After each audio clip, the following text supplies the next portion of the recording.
So we're looking at the moon rising above Alexander Calder's Man 3 discs, slightly off to the left of it. Here comes a ferry through the frame. And above the moon, but probably out of the frame, is Jupiter. So we're going to pan up a bit and we'll see if we can get Jupiter in there. But Jupiter is definitely in there somewhere above and a little to the right of the moon. Could be hidden behind cloud. I'm debating if I should adjust the exposure a bit, make it slightly lighter. I think I will. Now, how do we do this? Can't set the shutter speed any lower than a 30th of a second, really. Could open up to 6.3 or raise the ISO above 3200. What are we going to do here? Let's try going to 6.3 for starters. Whoops, I changed the shutter speed. Anyhow, there. So that brightens things up a bit without changing the ISO. Oh, we actually got some waves coming in from the... Yeah, so anyway, Jupiter should be in there, but it could be hidden behind clouds above and to the right of the moon. I do not see it with the unaided eye. I don't see it on the screen, but that doesn't mean it won't be visible in the video. But we definitely see the moon. We see the reflection of the moonlight, or the moon lighting up the clouds, as it were, shining through them. We see the reflection on the water, which is quite nice. And what else? I can't really say much more at this point in time. And I just wanted to get that ferry coming through. Let's pan down, and we'll maybe lose Jupiter, but we'll get a nicer view of the moonlight on the river. I'm hearing some thumping sound. Oh, and the biosphere did light up. It's I'm noticing it's illuminated. Just minutes earlier, some passers-by asked me about it being illuminated, and I said yes, it does get illuminated at night. And they asked me when, and I said, well, I don't know exactly when, but basically when it gets dark. And they seemed disappointed, and they kept going. If they'd stuck around for a few more minutes, they would have seen it. So anyhow, so that's the biosphere off to the left. That's the former USA Pavilion for Expo 67. There's a sculpture that we see just to the right of it. Nothing terribly interesting, just a bunch of vertical concrete pylons. And then we got Alexander Calder's Man 3 discs. We can, that bright building off to the right, well, before those goldy lights, that's the bridge, I think. But we can see the former French pavilion, which is now the casino. And between the moon and the casino, we see the pylons of the Concorde Bridge. I actually caught the moon rising between the pylons of the Concorde Bridge, you know, and from a point a few hundred feet to the right, you can catch the sun or the moon rising between the pylons when they're due east on the equinox for the sun. The moon rose a bit to the south of east tonight. It'll rise a bit to the north of east tomorrow night. I don't think I'll be here to see it, i.e. I don't think I'll be here at this spot. I'm not saying I expect to die between now and tomorrow, but you never know. But no, I'm having Thanksgiving dinner with family, so I won't be here in that sense. Let's see, I think I'll go. So this is 28 millimeters. This is as wide as this lens gets. So we brought in the USA Pavilion, the biosphere. We see the Concorde Bridge. But yeah, this is really almost too wide for what we're trying to do here. So I think I'll zoom back in. And so let's just slowly zoom back in here. And, it's not the smoothest zoom. It's got a couple of catches in it. As we zoom, it shouldn't really change the aperture. It's supposed to adjust, but it clearly isn't. Let's see, can we see Jupiter? Yeah, I think I faintly see Jupiter, but I'm not even sure about that. Let's raise the ISO a bit. So we're now at 5,000. We're getting to the high end of the ISO that this camera does. I think the highest it'll go in normal ISO is 6400, and then it goes into a high ISO mode above that. But it's really quite noisy. I mean, it's pretty noisy even now, but it gets ridiculously noisy at a certain point. So we can see the moon it's actually becoming quite dim. So it's not surprising that we can't see Jupiter if the moon itself is quite dim there. I'm thinking I might put my telephoto back on and get some shots of this obscured moon. It's almost like the Eye of Horus there between the clouds, the similar pattern to the Eye of Horus symbol of Egypt. But that comes from a different phenomena. Although it's possible that cloud patterns might have helped to inform the Eye of Horus symbol. You know, at some point, someone seeing this, the moon between a couple of thin clouds, might have come up with the particular style of the Eye of Horus. But it actually, I have every reason to believe, is inspired by the fact that the totally eclipsed sun looks very much like a pupil and iris of an eye, with a black moon forming the pupil and the white rays and streamers of the sun's corona shining out all around the moon, quite similar to the iris of an eye. And in some total solar eclipses, the pattern in the corona actually looks quite a lot like a bird. And I believe it's this bird-like pattern that inspired Horus, the solar falcon god Horus, the phoenix, and a whole bunch of other mythical birds that are closely associated with the sun or moon. Yes, the ibis form of Thoth, I think, is a variation on the theme. I think the ibis moon god Thoth, however you want to pronounce it, is basically just a different take on it. It's recognizing the bird-like pattern and associating it with the moon as opposed to the sun. Whereas in the case of Horus, it's associated with the sun. And of course, both the sun and the moon are involved in that. So essentially, I would say any mythical bird or bird god that's associated with the sun or the moon is almost certainly inspired by the bird-like pattern that may be seen in the sun's corona during, by no means all total solar eclipses, but a reasonable number of them. And if you really want to see that pattern, I would suggest looking for very good photos of the 1991 total solar eclipse. I believe it was July 11th, 1991, if I'm not mistaken. But in any case, there was only one total solar eclipse in 1991. There's rarely two total solar eclipses in 1 year, although it can occur, I believe, but very, very rarely. You can have a couple of total solar eclipses within 2 years, though.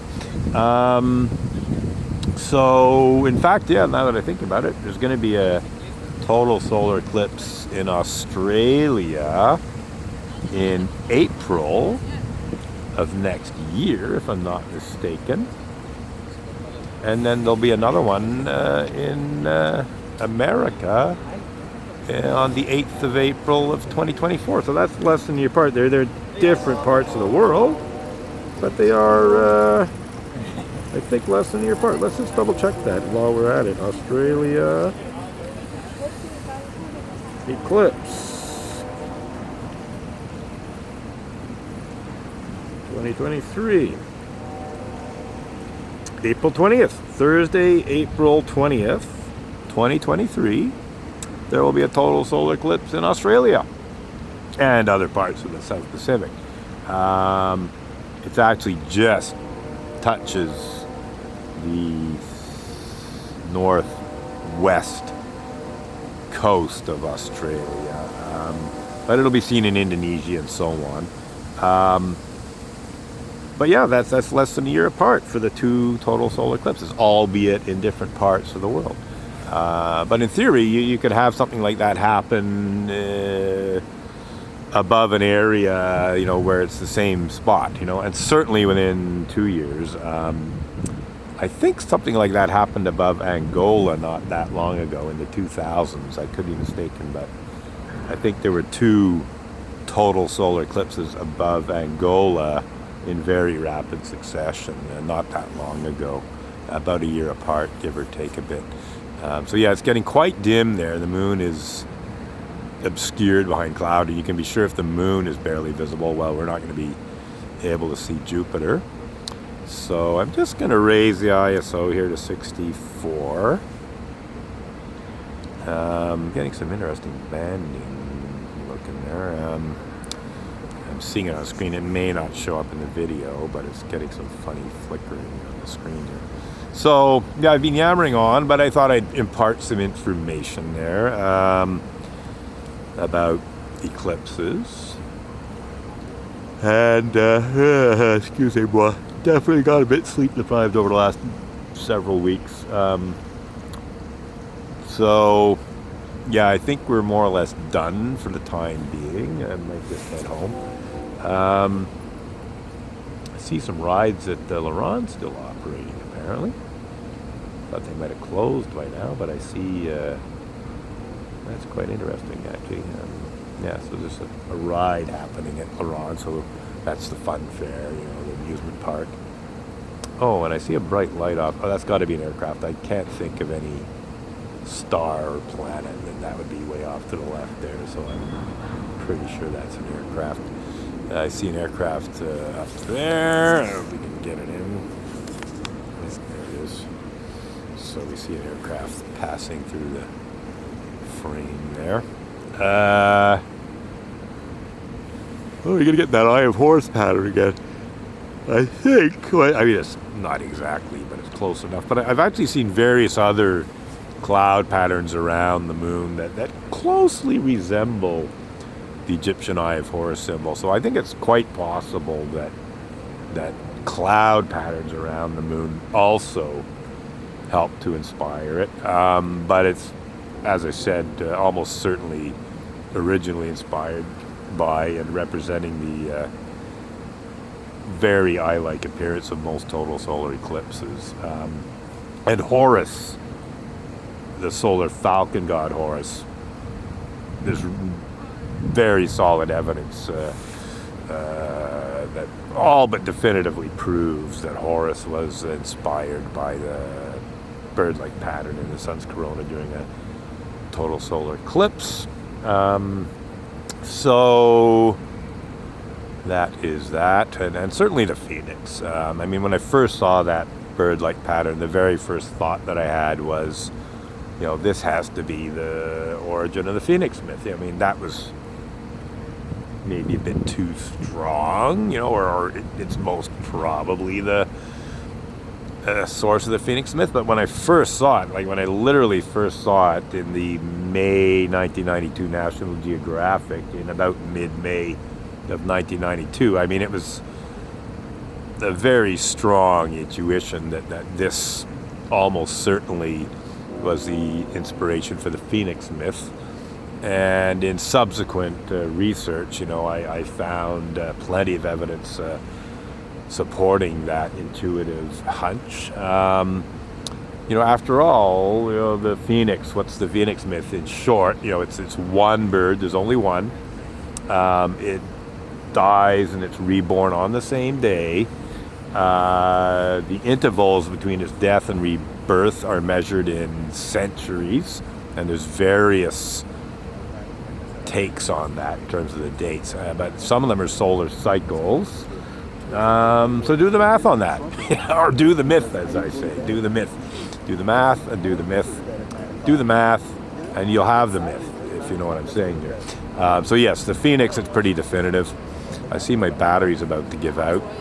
I see I've only got about 4 minutes and 30 seconds of time in this video, but I'll just keep going since I have some reason to talk about those things. Should I think I'm just going to open up here a bit. Yeah, you open up to 5.6. So yeah, getting back to the Phoenix myth, there's a very strong bird-like pattern in the sun's corona during some total solar eclipses. The polar regions, so above and below the sun or the black disk of the moon, this is the sun's a magnet, so you see this pattern like a bird tail above and below the moon. And then on either side of the moon, the corona is concentrated into the equatorial regions like wings.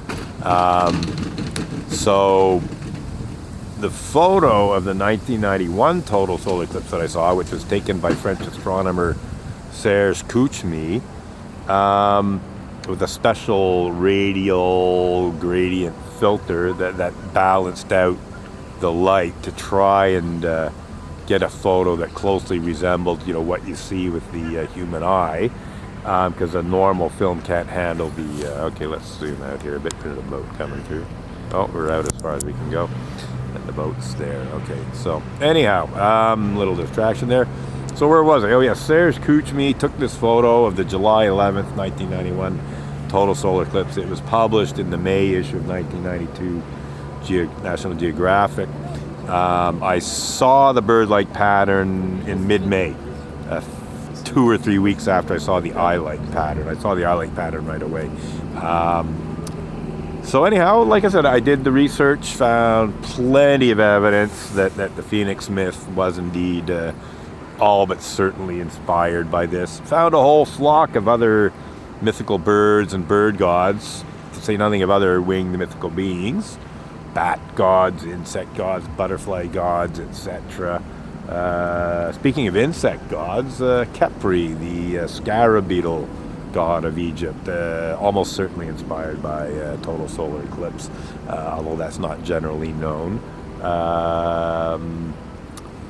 Yeah, so various winged beings, basically all kinds of winged mythical beings, including winged human figures, were inspired by this bird-like pattern that's perceivable in the sun's corona. I see I've got about 1 minute and 40 seconds left, so I'm just going to quickly say that in my research into this bird-like pattern, I came across a reference to article or paper by British astronomer Edward Walter Maunder that was published in Knowledge magazine in, I think, January 1st of 1897, if I remember correctly. And in this paper, which I actually found, I found a reference in a book about the migration of symbols, and I was in the McGill University Library, and I thought, I wonder if that issue of Knowledge is in the library, because there was a lot of old stuff, and sure enough it was. So I was able to find that issue of Knowledge in the McGill University Library. I even found an earlier article by Edward Walter Maunder about the same thing, so an earlier version, I think from 1878 or 1880s or something like that. That was in a Sunday magazine, basically the same idea, but his first hypothesis, as it were, and then this 1897 article, an old record of the corona, I believe it was its title, it expanded on it a bit, it sort of solidified things, but he had the basic idea in the 1880s. That's it for tonight, for now.